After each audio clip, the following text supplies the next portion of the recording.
Dragi prieteni, vă invităm cu drag în Găgăuzia.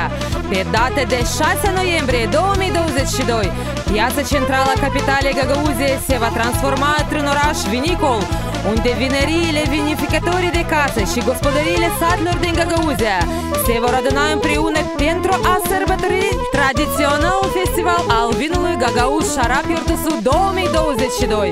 În cadrul evenimentului vă veți cufunda în istorie și cultura poporului Găgăuz, cu posibilitatea de a asista la procesul producerii vinului de casă și de a face cunoștință cu tehnologiile moderne ale vinăliilor autohtone. De asemenea, veți avea și un bun prilej de a participa la ateliere de creație și târguri de suvenire ale meșterilor populari. Gospodăriile satilor din Găgăuzia își vor deschide porțile pentru toți oaspeți care doresc să descopere obiceiurile și tradițiile poporului Găgăuz.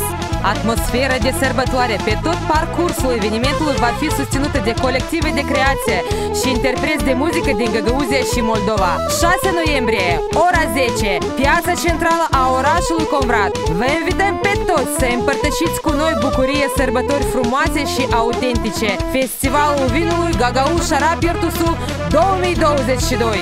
Împreună vom reuși să renaștem și să păstrăm tradițiile naționale și cultura viticulturii și vinificației din Găgăuzia.